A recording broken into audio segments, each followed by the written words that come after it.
የነዘመነ ቡድን ያሳምነው እዝ ያወጣውን መግለጫ ተመልክተናል። ያ መግለጫ በንዴት የተያዘ በቁጭት የተያዘ መግለጫ ነው። ያው እየፈረስን ነው ዋጭው ደሞ መፍረሳቸው እየፈረሱ መሆኑ እውነት ነው እና መፍረሳቸው መቀበላቸው ግን ከበዳቸው። አሁን በሙሉ አጀንዳው በየቦታው ብትሄዱ እጅ ሰጠ ነው በየቦታው። ስራ ለካ አስናቀሽ ነበር በነበርኩበት ቦታ የጎንደር 44 ክፍለ ጦር ዘመቻ መምሪያ ኃላፊ ነው የነበርኩት። ስንወጣ የወጣንበት አላማና አሁን ያለንበት በጣም የተሳሳተና ልክ ያልሆነ የመጀመሪያው አማራ በየትኛውም ቦታ ተፈናቀለ ታረደ የሚል ነበር አወጣጡ። አሁን ግን መልሶ አማራን የማሰቃየት ስራ እንዲሰራ አንፈልግም።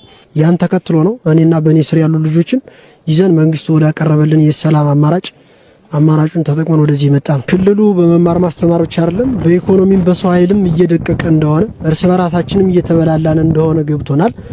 ከዚህ ጋር ተያይዞ የመማር ማስተማሩ የኔ እህትና ልጄ ወንድሜ ነው እየደነቆረ ያለና መሆን የለበትም። ከዚህ በኋላ ትምህርት መቀጠል አለበት። የቀሩ ወንድሞቻችን አሉ።